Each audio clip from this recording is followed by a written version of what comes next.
안녕하세요. 젤리브라입니다.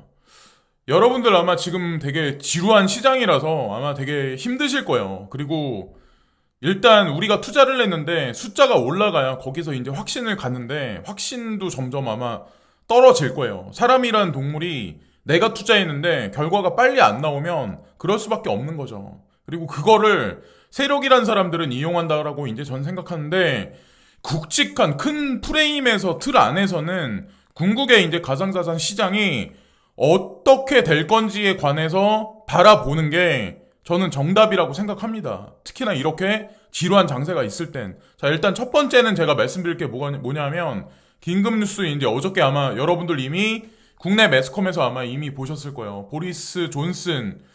이분이 이제 어저께 이제 그런 말씀을 하셨거든요. 7월 19일자 이래로, 자, 그 숫자적으로 이제 제한된 어떤 뭐 신뢰나 실에 뭐 어떠한 미팅에 관해서도 그것에 관해서 제한을 뒀던 거를 전면적으로 다 제거시킬 거다. 제거시키는 플랜을 가동할 거다라는 얘기를 했는데 무슨 의미냐면 여태까지 락다운 시켰던 거 뭐 여러 가지 뭐 폐쇄시켰던 그런 거를 다 그냥 오픈해 버리겠다.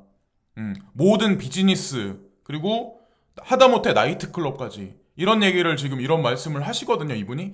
왜 지금 코로나 델타 변이 바이러스가 나오는에도 불구하고 이런 말씀을 하실까요? 싱가포르 같은 경우는 이미 코로나 델타 변이 바이러스가 어떻게 된다는 걸 이미 그들은 알고 있지만 그냥 오픈해서 공개를 해버렸어요. 다 사람들 뭐 사적 거리 제한 두는 것도 없고. 자, 영국도 마찬가지로 훗날 어느 시간이 되면 분명히 결과는 나올 거예요. 예. 왜 이런 결정을 이분이 하셨는지에 관해서 그거를 뭐 긍정이다, 부정이다, 찬반 여론이 되게 많겠지만 이들이 추구하는 분명히 뭔가 그림이 있겠죠. 우리가 알 수 없는. 저 이제 그렇게 생각하거든요. 우리나라도 마찬가지로 뭐 해외에서 입국한 뭐 일정 특정 국가에 관해서 격리에 관해서 격리를 해야 되는데 격리 해제한다는 그런 얘기가 있잖아요. 그럼 어떻게 될까요? 지금 델타 변이 바이러스가 조금 확산 속도가 1.5배 정도 더 빠른데 이건 궁극에는 돈 풀기하고 연결될 수밖에 없다. 그래서 인플레이션이 지속적으로 올라가는데 연준에서는 아마 이번 달 말에 26, 27일 날 FOMC 회의가 있거든요. 또 있어요. 이번 달 또 있어요.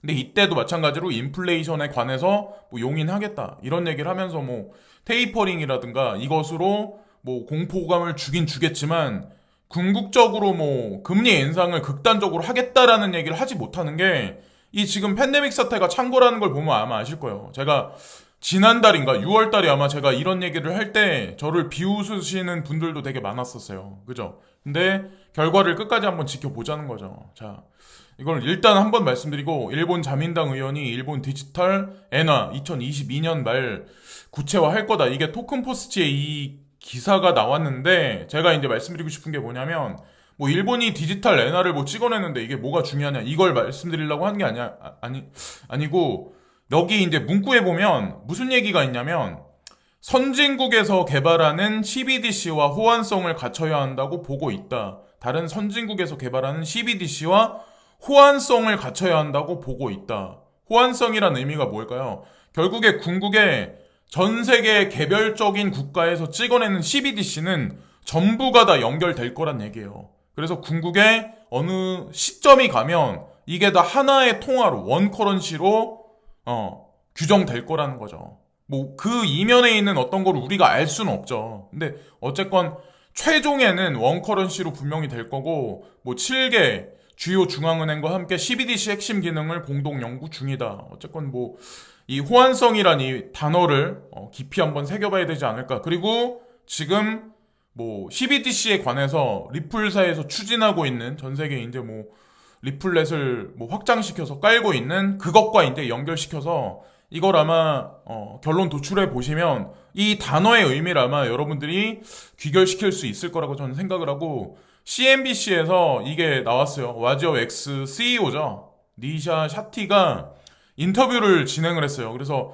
8분 30초 정도 CNBC에 이 방송이 나왔는데 제가 그렇다고 뭐 WRX 코인을 옛날에 뭐 30센트부터 뭐 쭉 인데 뭐 이 괜찮다, 이 코인 괜찮다 이렇게 말씀드려서 지금 당장 사야 된다라고 말씀드리는 게 아니라 관심을 갖고 투자하셨던 분들 같은 경우는 끝까지 지켜보시라는 거죠. 자, 인도 시장이 얼마만큼 커질까? 향후 포텐셜이 어느 정도 있을까? 그리고 WRX란 코인은 과연 어디까지 진행될 수 있을까? 이 확장성이. 그래서 끝까지 지켜봐라 의미에서 그냥 이거는 그냥 참고자료로 그냥 말씀드리는 거고, CNBC 트윗에 가서 보시면 8분이 조금 넘는 시간 동안 인터뷰에서 뭐 여러 가지 와지어 X에 관한 자료가 나와요. 그러니까 CNBC라고 하면 그래도 미국 내에서도 자, 우리나라로 따지면 MBC 정도 되는 데잖아요. 거기서 이렇게 나올 정도면 이미 어느 정도 시장에서 인정은 받은 거거든요. 그래서 그런 관점으로 한번 보시면 어떨까. 그래서 그렇게 한번 보시면 되고, 이분이 댄 헬드라는 분이 2013년에는 비트코인이 50달러가 깨졌다. 2015년에는 200달러가 깨졌었다. 2018년에는 비트코인이 3000달러가 깨졌다. 2021년에는 비트코인이 3만 달러가 깨졌었다. 자, 이 얘기를 하는 이유를 여러분들이 보세요. 숫자를 보세요. 50달러, 200달러, 3000달러, 3만 달러. 그러면 향후에 2023년에는 비트코인이 얼마가 가 있을까요? 우리가 투자하고 있는 디지털 커런시 그룹과 관련돼 있는 알트코인들, 뭐 시총 상위에 있는 거, 시총 하위에 있는 코인들, 그 외에 제가 말씀드렸던 여러 가지 알트코인들은 과연 그 시점이 가면 가격이 얼마나 많이 상승해 있을까요? 자, 우리 대중들은 당장 오늘 숫자에 연연해 하시는 분들이 되게 많죠. 왜? 대출 받아서 하시는 분들이 되게 많으니까. 근데 대출도 제가 말씀드렸잖아요. 대출도 한도껏 받아야 되는데 내 그릇 크기 이상 넘어가면 거기에 포커스를 맞춰서 내가 끝까지 장투를 못 한다니까요. 그리고 뭐 매매에서 실패할 확률이 되게 높아요. 특히나 이렇게 변동성이 심할 때는. 그래서 제가 대출에 관해서 긋고 말리고 막 그렇게 말씀을 많이 드렸던 거예요. 특히나 김치코인 같은 게 지금 업비트 시세창에서는 막 내가 투자한 코인이 인지도가 더 있다라고 하더라도 그게 막 시세 진폭이 막 있으면 내가 잘못 투자했나? 라는 착시현상이 있을 수가 있어요. 근데 끝까지 보셔야 된다는 거죠. 이 코인 시장은 그냥 단기적으로 눈앞에 있는 숫자가 막 반짝반짝거린다고 해서 그게 좋아 보이겠죠. 근데 그런 코인들을 나중에 상장 폐지할 수도 있어요, 오히려. 그거는 한번 나중에 한번 또 보세요. 자, 그리고 리플에 관해서 이제 말씀드리려고 하는데, 제가 뭐 간간히는 말씀드리죠. 근데 제가 리플이란 코인이 코인의 끝판왕이다. 최종 종결자라고 제가 이제 말씀을 드렸고, CBDC에 관해서도 직접적으로 관련 있는 코인은 어떠한 코인도 없어요. 리플 한 개밖에 없어요. 자, 여기서 리플사에서 백서를 하나, 또 하나 이제 발간을 했죠. 여기 나와 있는 거대로 왜 모든 중앙은행들은 행동을 취할 수밖에 없냐. 여기 나와 있는 거대로 CBDC에 관해서 이 문구를, 이 헤드라인만 딱 보세요. 왜 이런 식으로 이 사람들이 얘기를 하는지. 그리고 아까 제가 일본에서 CBDC에 관해서 어떻게 할지, 그리고 호환성에 관해서 얘기를 했잖아요. 그 기사랑, 그 헤드라인 기사랑 이거랑 리플 백서랑 같이 엮어서 보시면 내가 왜 리플을 투자하고 있는지, 그리고 끝나지 않는 소송이 왜 지금까지 이루어지는지, 왜 소송이 안 끝나는지, 왜 그렇게 사람들을 힘들게 하는지, 장세가 이렇게 되게 힘들어지잖아요. 그럼 저는 어떤 생각을 하냐면, 어떤 사람들은 이 장세 이러다가 끝날 거다, 우리는 투자해서 실패할 거다라고 생각하는데, 저는 이렇게 지루한 장세, 사람들을 힘들게 하는 장세가 있으면 어떤 생각을 하냐면, 이 인간들이 얼마나 많이 올리려고, 얼마나 많이 시세를 올리려고 이러느냐, 그렇게 전 생각을 해요. 그리고 제가 이런 말을 하면 방송에서 어그로 끌어서 뭐 조회수 빨라고 막 그런다고 생각을 하시는 분이 있는데, 글쎄요. 뭐 눈엔 뭐만 보인다고. 저는 이 가상자산 시장이 어떻게 될 거라는 것에 관해서 이미 결정을 이미 오래전에 내린 사람이기 때문에 긍정 희망의 로를 돌릴 수밖에 없어요. 그리고 누가 와서 어떤 악재 뉴스를 던진다고 하더라도 제가 생각한 거에 관해서 변하진 않아요. 숫자가 어떻게 된다고 하더라도. 왜? 궁극엔 어떻게 될 거라는 걸 이미 알고 있기 때문에. 그리고 전 세계 중앙은행은 여기 문구에 나와 있는 것 같이 must take action 할 수밖에 없으니까. 결국에 행동할 수밖에 없으니까.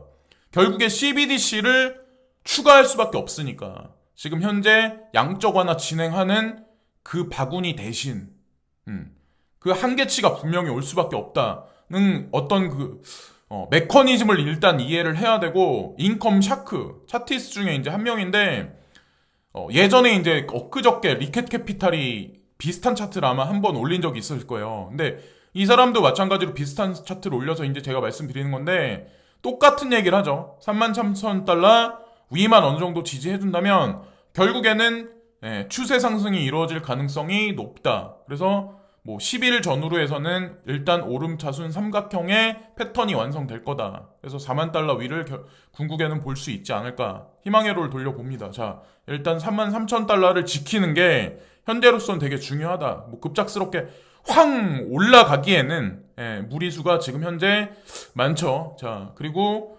이토로라고 아마 제가 요 근래 소개를 좀 많이 드렸었는데, 이토로라고 하면 뭐 로빈후드하고 이토로 이제 두 가지를 사람들이 많이 비교 평가를 하거나 소개를 많이 하거든요. 근데 IPO가 로빈후드 같은 경우는 계획돼 있고, 일단은 이토로는 3분기 내에 하겠다 그런 얘기를 했죠. 근데 이토로에서 이번에 그 고객들 조사를 했는데, 사람들이 지금 많이 가지고 있는 크립토 커런시가 뭐냐 2분기에. 근데 여기 나와 있다시피 1위가 카르다노예요. 되게 제가 이걸 보면서 되게 의외라는 생각을 되게 많이 했거든요. 그리고 디지털 커런시 그룹에서 자, 이번에 그 그레이스케일 자산 운용사도 마찬가지로 트러스트 상품에 등재시킨 게 아니라 이 에이다 코인을 디지털 라지캡 펀드라는 그 투자 상품 있잖아요. 인덱스를 추종하는 거기에 그냥 바로 상장을 시켰잖아요. 제가 그걸 보고 되게 의아하다는 생각을 했는데, 이토로에도 보면 여기 카르다노가 1위로 돼 있잖아요. 2위가 비트코인, 3위가 이더리움, 4위가 XRP, 5위가 도지코인. 자, 트론, 스텔라, 아이오타, 라이트코인, 이더리움 클래식 해서 10위까지 여기 나와 있는데, 어쨌든 이것도 그냥 참고적인 관점으로 보시면 되고, 크립토 코인쇼에 자, 이것도 뭐 인지도가 어느 정도 있는 데는 아닌데, 여기 호라이젠 코인의 CEO죠. 그리고 메인 핵심 개발자인 분인데, 랍 빌리지온이라고. 이분이 이제 뭐 이거는 다 아실 거고, 노드 수가 4만 개다. 4만 개가 있고, 뭐 그리고 셀시우스 네트워크와 파트너십 관계다 라는 얘기를 하고, 그리고 가장 중요한 건 메인넷이 Q3에 3분기 안에 이루어질 거다 라는 얘기를 지금 하잖아요. 제가 말씀드리고 싶은 건 똑같은 얘기를 반복해서 계속 이분이 하고 있잖아요. 랍빌리오 지온이. 그럼 이 약속을 지키겠다는 얘기예요. 그리고 이것에 관해서 이제 뭐 믿지 못하시는 분들도 분명히 있을 거예요. 과연 이렇게 될까 아닐까. 근데 이 사람이 반복해서 계속 이런 거를 매스미디어에 노출시킨다는 얘기는 분명히 베리 실버트 디지털 커런시 그룹 그레이스케일 자산 운용사와 연결해서 뭔가 실마리를 풀어 나갈 거라고 이제 저는 생각합니다. 코인베이스 상장 거리 말고도 네임돼 있는 거래소에 아직 상장이 안 돼 있어요. 그런 관점으로 좀 보시면 어떨까. 이게 오늘 새벽에 나온 거거든요. 오늘 새벽에. 그래서 반복해서 이런 말을 하는 거 보니까 거짓말하고 페이크 치려고 하는 건 분명히 아니다. 그러니까 확신을 가지시면 어떨까라는 생각을 말씀드리면서 이번 영상도 마치겠습니다. 그래서 뭐 뚜렷한 뭐 어떤 임팩트 있는 뉴스를 못 드린 거에 관해서 항상 죄송하게 생각하고, 항상 시청해주시고 지지해주시는 모든 분들께 진심으로 항상 감사합니다. 내일 또 찾아뵙겠습니다. 오늘도 진심으로 감사합니다.